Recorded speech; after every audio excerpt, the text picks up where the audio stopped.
bersama memuji dan menyembah Tuhan. Terima kasih Bapa karena kami percaya Tuhan, hanya Engkaulah yang bisa memuaskan kami. Hanya Engkau Tuhan yang menjadi jawaban setiap masalah dalam hidup kami. Dan Engkau juga Tuhan yang menopang kami dalam suka dan duka. Terima kasih Bapa yang baik, kami bersyukur. Kami juga Tuhan rindu mendengarkan firman-Mu, berbicara pada setiap kami Tuhan yang hadir di tempat ini dengan cara-Mu yang unik, cara-Mu yang khusus Tuhan. Kami percaya Tuhan, setiap kami yang datang ke sini, kami pulang, kami tidak sama lagi Bapa, karena firman-Mu yang mengubahkan setiap kami. Terima kasih Bapa yang baik, kami bersyukur. Kami serahkan Tuhan waktu pemberitaan firman ini di dalam tangan Tuhan. Kami bersyukur setiap kita yang siap mendengar firman Kristus, sama-sama kita katakan amin. Shalom, silakan duduk. Shalom. Ya, hari ini Tuhan boleh Bagi firman Tuhan bersama jemaat Tuhan di tempat ini. Topik atau tema yang saya dapatkan hari ini mata yang tertuju kepada Yesus. Saudara, ayat dasar firman Tuhan dari tema ini adalah dari kitab Ibrani pasal yang ke-12 ayat yang pertama sampai yang kedua. Boleh kita tampilkan? Ibrani pasal yang ke-12 ayat 1 sampai 2. Karena kita mempunyai banyak saksi bagaikan awan yang mengelilingi kita, marilah kita menanggalkan semua beban dan dosa yang begitu merintangi kita, dan berlomba dengan tekun dalam perlombaan yang diwajibkan bagi kita. Jadi sebelum selanjutnya, jadi kita di sini kerjaan kita disuruh apa? Menanggalkan semua beban dan dosa dan berlomba dengan tekun dalam perlombaan yang diwajibkan bagi kita. Kelihatannya rumit, sukar, berat, tapi ayat 2 jawabannya itu yang menjadi tema kita hari ini. Marilah kita melakukannya dengan apa? Mata yang tertuju kepada Yesus, yang memimpin kita dalam iman dan yang membawa iman kita itu kepada kesempurnaan, yang dengan mengabaikan kehinaan tekun memikul salib ganti sukacita yang disediakan bagi Dia yang sekarang duduk di sebelah kanan tahta Allah. Saudara, di sini dikatakan jawabannya hanya dengan melakukannya dengan mata tertuju kepada Kristus. Saya pernah dengar ada satu ungkapan, dibilang, Pak, gimana sih Bapak bisa menghadapi begitu banyak masalah dalam hidup Bapak, tapi kok Bapak kuat? Diambil dompetnya, saudara. Dia buka, diambil satu foto dari dompetnya.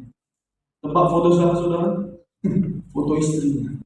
Baru sih yang bertanya bilang, ini romantis banget Bapak. Bapak lihat istri Bapak semangat. Bukan, tadi. Setiap kali kuhadapi masalah, kulihat foto istriku, kecil semua masalah itu. Karena inilah masalah terbesar dalam hidup. Itu kata-kata dunia, saudara ya. Jangan habis ini saudara bilang sama istri saudara, kaulah masalah terbesar. Tapi Alkitab nggak bilang begitu. Alkitab bilang marilah kita melakukannya dengan mata tertuju kepada Kristus, bukan kepada foto istri saudara. Ya mungkin nggak boleh pasang foto istri ya di dompetnya.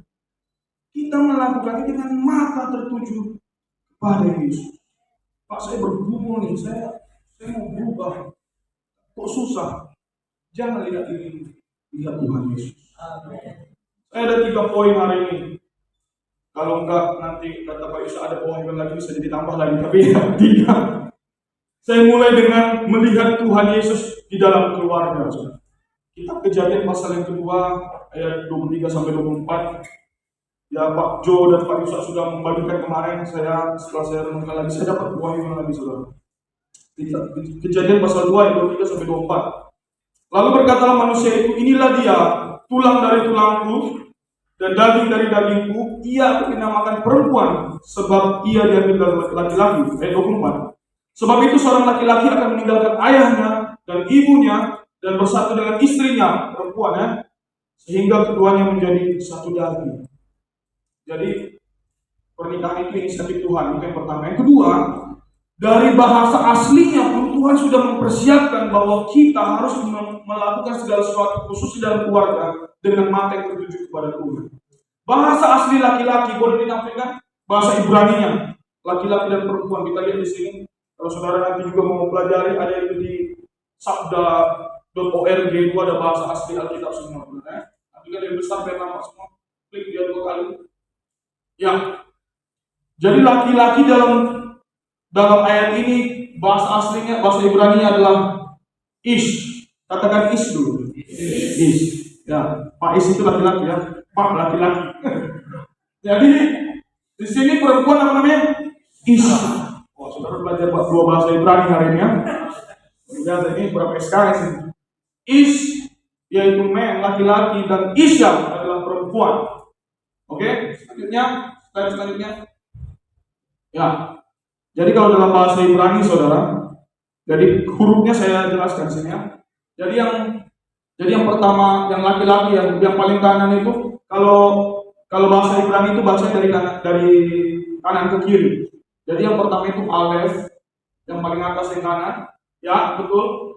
Baru huruf keduanya selanjutnya bukan yang satu lagi, itu namanya Shin. Baru yang di tengah itu Yod. Oke, itu tanda huruf sambung. Baru yang perempuan Alef sama, baru kemudian Shin, baru He. He, bilang dulu He. He itu grace. He itu anugerah. Makanya perempuan itu dikasih grace yang lebih dari Tuhan. Ibu senang ya. Maka kalau kita lihat, perempuan itu nggak perlu kekuatan, nggak perlu ke gym untuk mengendalikan laki-laki. Kita lihat Bandung Bondowoso, siapa itu? Ya itu yang dia jatuh cinta sama satu putri atau apa? Putri yang ini ya. Yang ini Bandung mana? Dia minta apa? Minta dibangunkan 1000 candi, ya kan? Ingat cerita itu? Laki-laki ini sanggup melakukan hal yang gila demi mendapatkan. Itu tidak. Perempuan tak perlu dia banyak cerita, tapi ada grace yang lebih dalam diri. Kita lihat Cleopatra, ya, Kaisar Romawi rela menaklukkan, membunuh banyak orang hanya demi mendapatkan. Jadi perempuan-perempuan tak perlu dengan kekuatan. Tak perlu pakai angkat beban di depan suami. Senyum banget, berat ini. Kok istri saya senyum?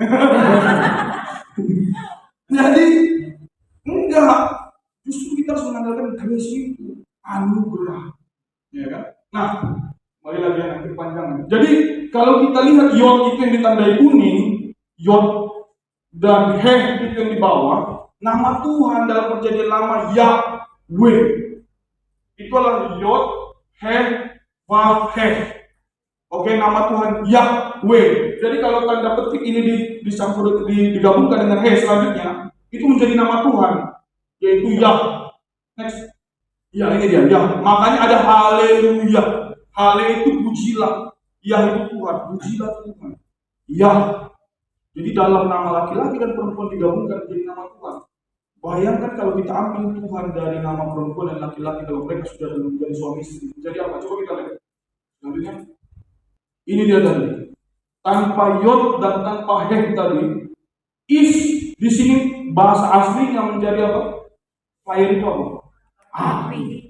Perempuan hurufnya sama, tanpa ada Tuhan di tengah-tengah hidup kita, fokus kita sama.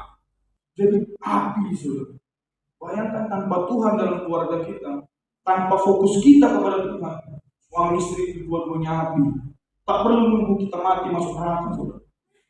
Keluarga pun bisa di neraka kalau tidak ada Tuhan dalam keluarga. Mau merasakan surga di bumi, fokus pada Tuhan dalam keluarga. Kalau kita fokus sama istri sama suami, banyak salahnya, saudara. Jadi orang bilang, oh kita harus bisa melihat kebaikan istri kita, harus kita bisa melihat kebaikan suami kita. Kita nggak bisa kalau kita nggak melakukannya dengan mata yang tertuju kepada Tuhan. Karena banyak kurangnya, saudara. Kalau banyak kurang, saya pun banyak kurang saya. Ya, saya belum mendapat istri saya. Karena di depan orang ya. Ada istri saya. Kalau nggak ada istri saya bilang saya dia beruntung. Jadi saudara, fokusnya itu Tuhan. Waktu kita puas memandang Tuhan, kita fokus kita kepada Tuhan, gampang melihat yang baik dalam istri kita. Yang jelek pun jadi baik. Kalau kita bisa lihat Tuhan, lihat fokus kita ke Tuhan. Tambah gendut pun dia, imut kali ya. Ada alasan kita mencubit. Coba nggak lihat Tuhan. Kilo nggak pernah berkurang. Waktu kita bisa fokus sama Tuhan, bahkan yang jelek itu pun jadi bagus. Ini udah menikah, sebelum menikah jalan ketabrak batu istrinya itu, langsung dimarahi batu itu kan. Rasa batu kurang aja. Sudah menikah tabrak batu istrinya. Kok pakai nama kamu? Berubah. Kenapa? Tak fokusnya Tuhan. Karena kecantikan bisa memudar, saudara.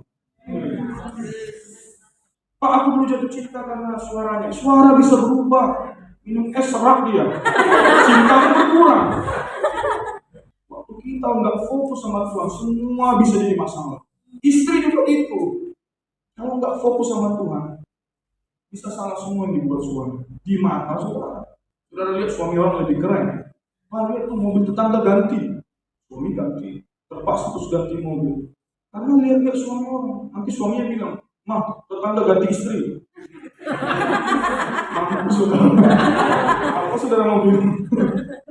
Jadi Tuhanlah fokus kita. Dia bukan sekedar penasehat, dia fokus kita. Pak Jo waktu di pantai bilang apa? Kita nggak ada lagi lihat, kalau kita lihat istri atau suami, istri lihat suami, akan banyak kendala, tapi kita lihat Tuhan. Ada apa-apa, lapor sama Tuhan. Tahu saudara kisah awalnya bagaimana Tuhan menciptakan, kenapa laki-laki tidak mengerti wanita, sering kita gagal memahami wanita. Dari laki-laki yang kita curhat ya. Karena Tuhan menjadikan wanita waktu kita tidur. Kita nggak tahu banyak apa yang terjadi. Jadi kalau gitu ceritanya, kalau ada kita nggak paham tentang istri kita, berdoa dan tidur. Biarlah Tuhan bekerja sekali lagi mengubah istri kita. Gak perlu ke soju ya, atau red label ya. Kalau kita pahami surga pernikahan, semua yang dicari itu bonus, termasuk ya, orang bilang harus punya mobil baru bahagia. Enggak, bukan punya mobil bahagia, bukan punya rumah tingkat 2 bahagia. Artis itu bukan tingkat 2 lagi rumahnya, tingkat 3, 4, 5, mobilnya berderet. Tapi mereka ada yang tidak bahagia, ada yang bercerai. Kebahagiaan itu ketika suami istri mengandalkan Tuhan. Jadi pulang saudara hari ini, bagaimana Pak ini keluarga lihat Tuhan. Saksian ibu saya lah salah satu pahlawan iman dalam hidup saya yang saya lihat. Bapak saya saudara terpukul, ringan tangannya saudara. Dia dulu awal-awal pernikahan, dia suka mabuk, dia suka judi. Mama saya cerita kalau ngeri, saya dengarnya nangis waktu itu. Jadi waktu saya lahir, bapak saya nggak pernah kasih uang saku, uang jajan, uang belanja. Mama saya harus jual peyek keliling ke warung-warung nitip peyek kacang.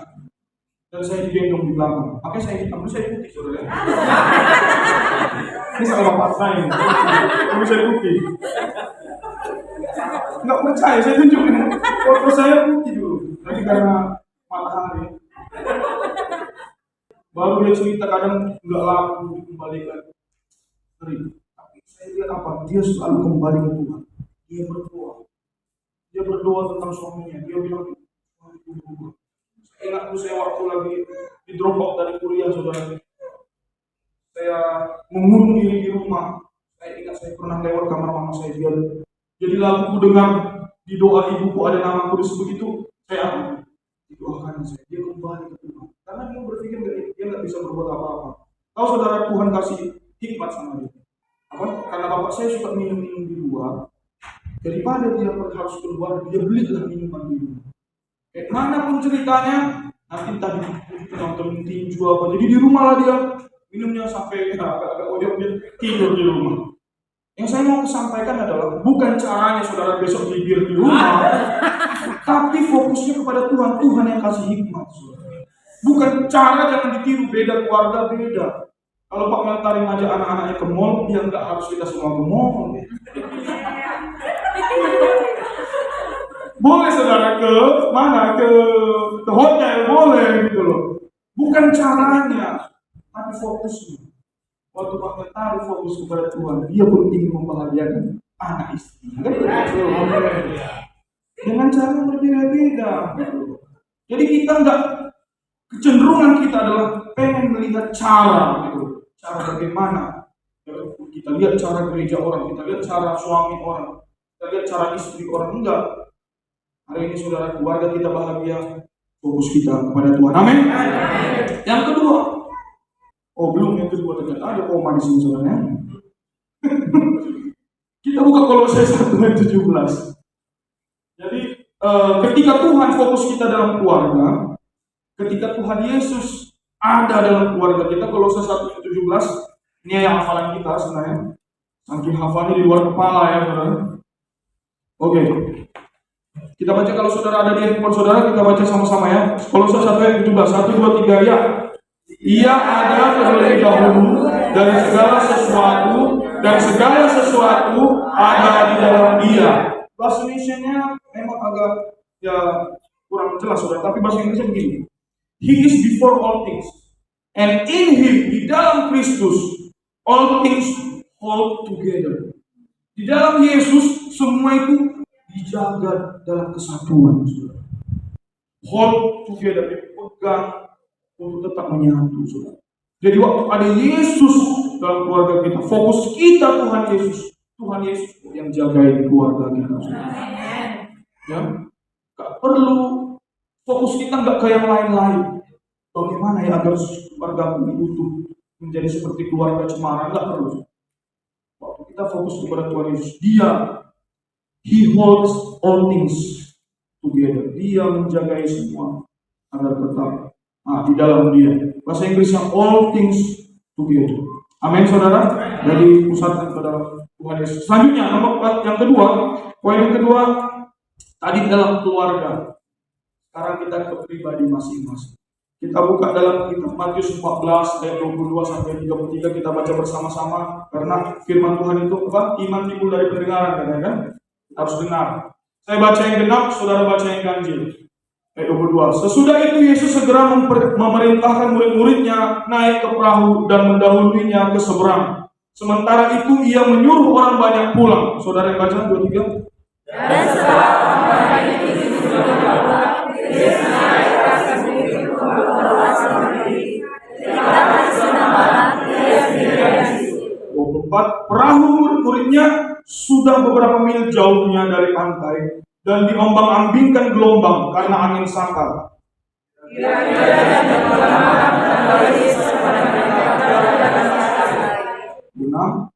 Ketika murid-muridnya melihat dia berjalan di atas air, mereka terkejut dan berseru, "Itu hantu!" Lalu berteriak-teriak karena takut.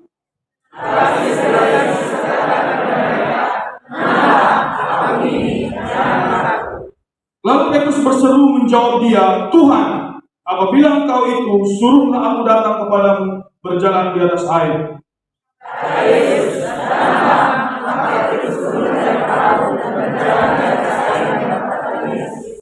Tetapi ketika dirasanya tiupan angin, takutlah ia dan mulai tenggelam, lalu berteriak, "Tuhan, tolonglah aku."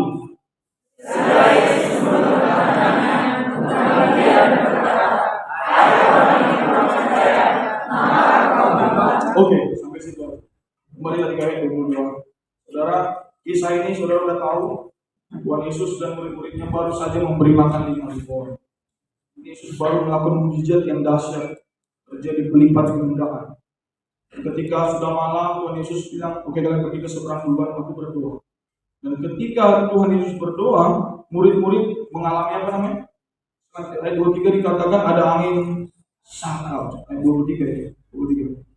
Oh ya, ini dia. Perahu murid-muridnya sudah beberapa mil jauhnya dari pantai dan diombang-ambingkan gelombang karena angin sakal. Murid-murid sedang menghadapi masalah. Masalah pada saat itu adalah gelombang. Ya. Angin sakal. Gelombang terjadi karena ada anginnya. Selanjutnya 25. Kira-kira jam 3 malam, datanglah Yesus kepada mereka berjalan di atas air. Ini kemarin saya renungkan. Kenapa Tuhan Yesus datang jam 3 malam? Kenapa enggak jam 2? Kenapa enggak jam 1? Atau kenapa enggak waktu baru datang anginnya dia datang? Waktu datang, syuk, langsung muncul dia. Kenapa harus jam 3? Penelitian membuktikan saat yang paling gelap dalam waktu malam hari adalah jam 3 malam. Tuhan Yesus datang menolong orang itu pada saat jam 3 malam. Pada saat paling gelap, Tuhan Yesus datang. Hari ini sudah segelap apa hidup saudara?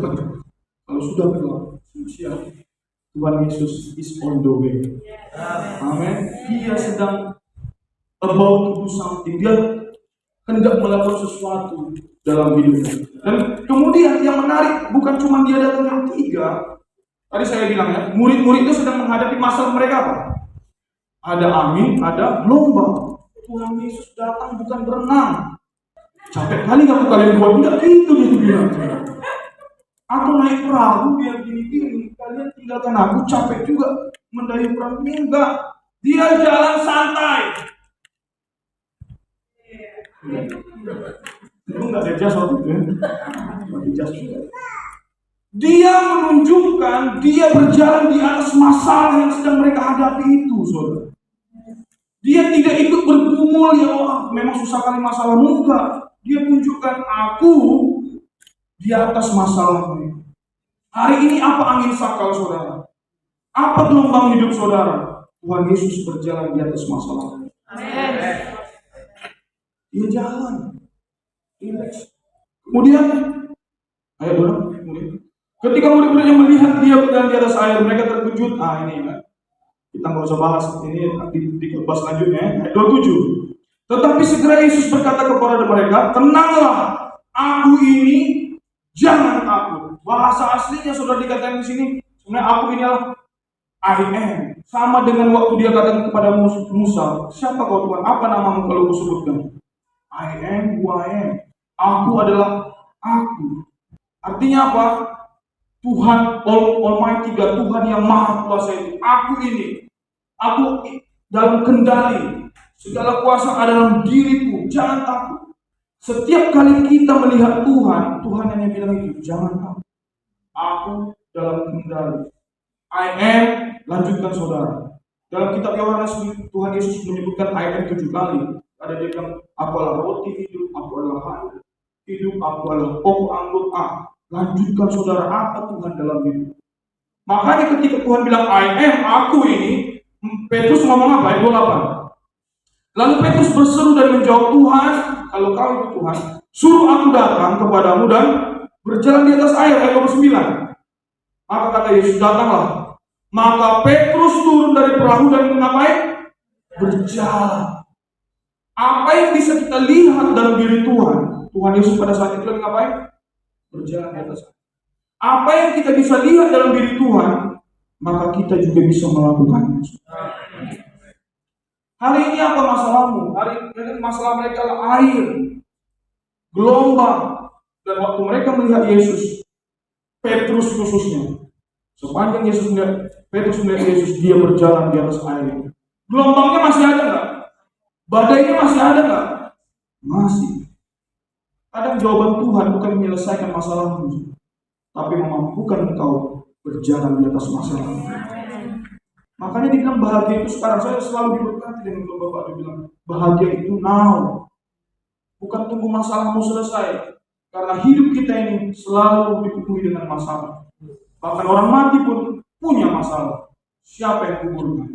Kami dulu pernah menguburkan jemaat siapa gitu ya. Sampai kami di kuburan sudah lupa kami salibnya. Salib mana salibnya? Aku kan baru pertama kali, ada yang meninggal, jadi aku blank. Pas kami ambil kayu, kami tukangi, kami tulis pakai spidol.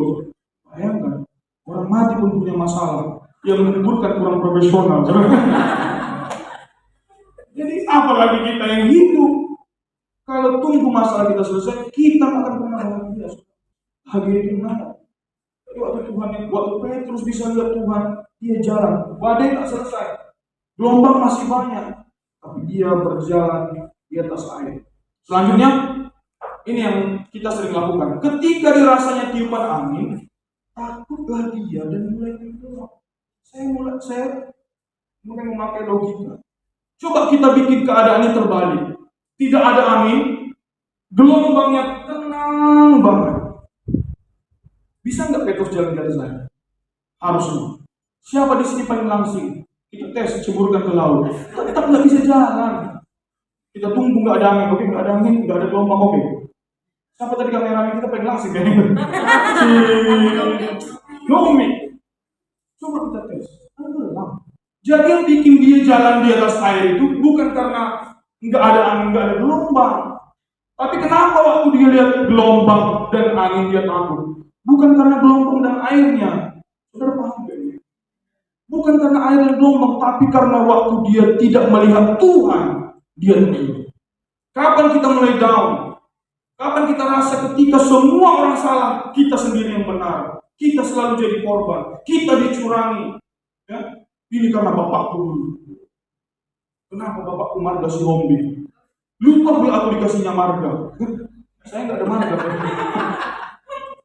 Kan saya bisa salahkan semua itu. Kalau saya tidak lihat. Saudara juga mungkin punya pengalaman pribadi. Kenapa aku saya di kampung-kampung? Kenapa saya harus semua?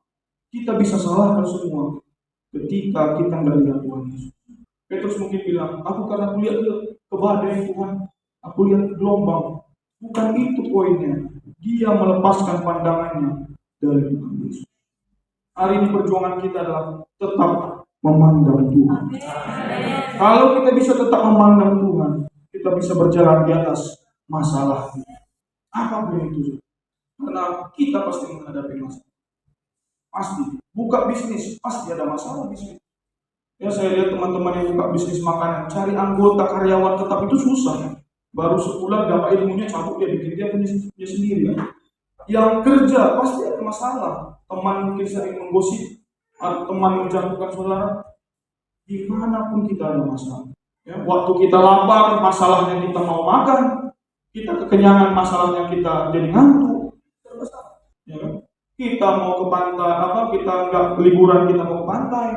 Kita ke pantai hitam. Ya, saya juga di tempat ini karena ke pantai kemarin saudara ya. Bukan sombong ya. Sombong dikit aja. Jadi serba salah kok. Tapi mari kita tetap bisa lihat apa hari ini. Kita masih suka marah, gampang emosi. Lihat Tuhan. Tuhan itu panjang sabar. Dia adalah kasih. Mungkin masalahmu hari ini engkau tidak konsisten. Lihat Tuhan. Tuhan dia konsisten atas omongan. Apa? Tinggal lihat Tuhan. Ada jawaban semuanya di dalam Tuhan. Amin saudara. Yang terakhir, karena sudah ada itu tadi apa namanya? Alarm saudara. Kita buka Yohanes pasal 6 yang terakhir. Karena keuangan, saya akan berseri nih saudara, ada banyak poin. Tapi ini yang terakhir hari ini. Karena kita ada perjamuan kudus juga penyerangan.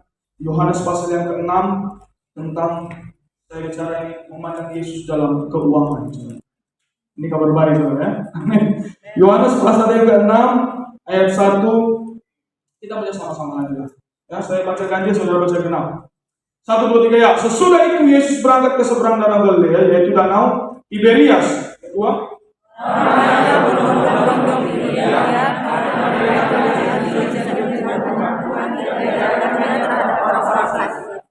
dan Yesus naik ke atas gunung dan duduk di situ dengan murid-muridnya.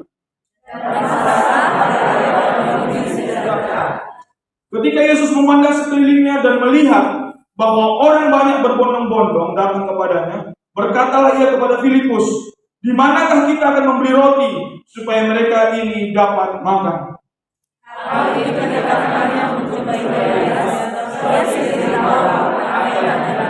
Oke, kembali ke ayat 5 tadi ya, kita lihat. Ayat 5 tadi.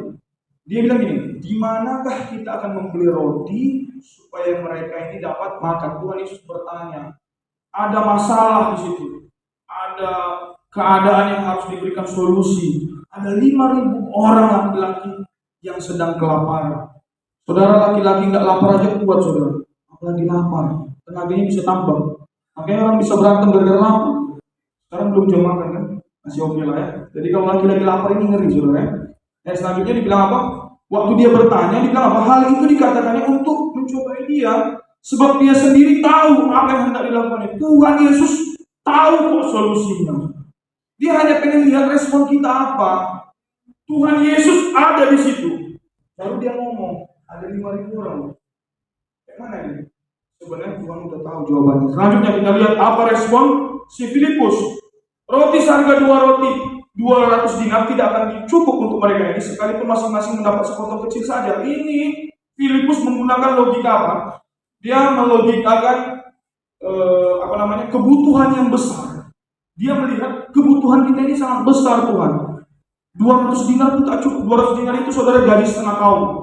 1 dinar itu gaji 1 hari pada saat itu. Lumayan ya. Setengah tahun 6 bulan. Itulah. Gaji setengah tahun pun tak cukup untuk ngasih makan orang ini. Masalah kita terlalu besar Tuhan. Sementara Tuhan Yesus ada di situ. Mereka nggak lihat Tuhan hadir di situ. Mereka bicarakan apa? Masalah kita ini besar Tuhan. Itu Filipus. Selanjutnya, seorang dari murid-muridnya namanya siapa? Andreas. Berkata kepadanya, bilang, di sini ada seorang anak yang mempunyai 5 roti, jelai dan 2 ikan. Tetapi apakah artinya itu untuk orang sebanyak ini? Si Filipus lihat masalahnya besar Tuhan. Sedangkan si Andreas lihat apa? Betapa dikitnya yang kita punya. Cuma 5 roti dan 2 ikan loh. Dia bicara kekurangan di depan pencipta jagat raya ini. Di depan Tuhan yang maha dahsyat itu. Dia bicara kekurangan. Kenapa? Dia nggak lihat Tuhan. Dia lihat hanya seorang guru manusia biasa. Hadir Tuhan di situ tapi mereka nggak lihat. Bisa dia hadir di situ kita nggak lihat, saudara. Bisa. Jadi si Filipus lihat betapa besarnya masalah, si Andreas melihat betapa kecilnya yang kita punya. Saudara, kadang kita juga dalam hidup begitu. Tuhan kayak mana? Memang kita bilang Tuhan, tapi kita nggak lihat betapa hebatnya dia. Makanya Pak Yusuf selalu bilang, ya Bapak Gembala senior kita di sini selalu bilang apa? Kita jangan nangis kepada Tuhan, karena saya mengerti ini konsepnya. Kita harus garang, kan? Karena Tuhan pencipta segala galanya di jagat raya ini, kok kita bicara kekurangan kita? Harusnya kita bicarakan apa yang dia bisa lakukan dalam hidup kita. Dia bilang Tuhan cuma 5 roti dan 2 ikan saja. Oke, selanjutnya kata Yesus. Tuhan Yesus enggak publis. Tuhan Yesus enggak lihat masalah itu terlalu besar. Tuhan Yesus enggak lihat sumber dayanya terlalu kecil. Tetapi kalau sudah ada di tangan Yesus, yang 5 roti 2 ikan itu menjadi apa? Menjadi bisa memberi makan 5.000 orang. Dan sisa berapa bakul? 12 bakul. Apa yang hari ini kau punya kurang, saudara? Bawa kepada Yesus. Fokus kepada dia. Tuhan bisa buat pelipat ganda. Apa masalahmu terlalu besar? Bagi Tuhan bisa sisa 12 bakul. Sepanjang kita bisa lihat sama dia. Dan ini yang menarik. Jadi saya lihat di sini kan dibilang apa? Demikian juga dibuatnya dengan ikan-ikan itu sebanyak yang mereka. Lalu Yesus mengambil roti itu, mengucap syukur, membagi-bagikannya kepada mereka yang duduk di situ. Demikian juga dengan ikan-ikan itu, sebanyak yang mereka kehendaki. Saudara, waktu kita berdoa sama Tuhan, jangan pikir, aduh aku terlalu serakah enggak ya? Aku kok terlalu egois ya? Enggak, sebanyak yang kau mau doakan aja. Waktu Petrus minta jalan di atas air, Tuhan nggak bilang, kau pakai logika dong Petrus. Kau nelayan seumur hidupmu, kok kau minta jalan di atas air? Itu nggak mungkin. Tuhan nggak begitu. Mungkin manusia bilang begitu, kau sombong kali, permintaanmu banyak kali. Tapi Tuhan, sepanjang kita berani minta besar, karena dia katakan I am tadi, tidak masalah. Terlalu kecil yang dia nggak publis ya. Terlalu kecil yang selanjutnya. Dan setelah mereka kenyang itu berkata-katanya, kumpulkanlah, ini dia sisa 12 bakul. Saya lihat bahasa asli menarik, saudara, bahasa asli. Jadi waktu di bahasa aslinya itu digambarkan mereka itu membawanya itu nggak pakai tangan ya. Kita aja sekarang pakai tangan nggak sopan ya. Itu bawa kayak piring, saudara. Tapi pada saat itu kan piringnya kayak tempayan begitu. Di waktu Tuhan Yesus kasih ini 5 rotinya, ikannya, mereka bawa kasih. Setelah habis ngapain? Tangannya kosong. Waktu dia datang kepada Tuhan diisi penuh lagi. Setiap kali kau mengalami masalah keuangan, datanglah kepada Tuhan. Akan diisi lagi penuh. Pakai dia, bagi-bagikan. Jangan cuma untuk komentari aja, bagi-bagi. Habis datang lagi. Itu menunjukkan bahwa kita tetap bergantung sama dia. Kadang kita mau jadi seperti anak yang bungsu. Kasih sama aku Tuhan semua. Aku bisa kembangkan. Waktu dia pergi jauh tak kembali, saudara. Apa? Jadi miskin. Makanya hari ini saudara datang kepada Tuhan itu bukan sekali. Aku udah doa kok awal tahun bahwa tahun ini aku akan menjadi crazy rich. Kita lagi di musim-musimnya crazy rich.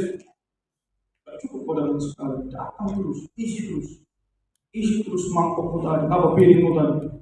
Habis isi dan datang sekali kepada Tuhan. Amin saudara. Waktu kita bisa melihat Tuhan Yesus yang dahsyat, yang ternyata dia penyedia, yang tak terbatas itu, keterbatasan kita tidak lagi jadi masalah. Maka hari ini saya percaya saudara, ketika kita bisa melihat Tuhan Yesus dalam keluarga kita, dalam keuangan kita, dalam problem keseharian saudara, tantangan impianmu, ya, kau akan melihat hal-hal yang ajaib terjadi. Mari saya undang semua jemaat kepada ini melihat sama-sama setiap hari fokus kepada Dia. Kita akan melakukan perjamuan kudus. Saya undang saudara bangkit berdiri. Terima kasih Bapak yang baik buat firman-Mu Tuhan hari ini. Mampukan setiap kami Tuhan bisa melihat, fokus, memandang Tuhan Yesus dalam setiap kegiatan kami, keluarga kami, keuangan kami. Kami percaya Tuhan, Engkau adalah Allah yang tak terbatas dalam keterbatasan kami. Kami bersyukur Tuhan. Setiap kali kami mengingat Engkau Tuhan, melihat, fokus, kerjakan apapun yang dalam kegiatan kami, hari-hari kami mau melihat Tuhan. Biarlah kami menjadi merdeka Tuhan dalam segala hal. Sehingga kami boleh menghidupi, memancarkan kemuliaan Tuhan dalam hidup kami. Terima kasih dalam nama Yesus. Amin. Sebelum kita duduk.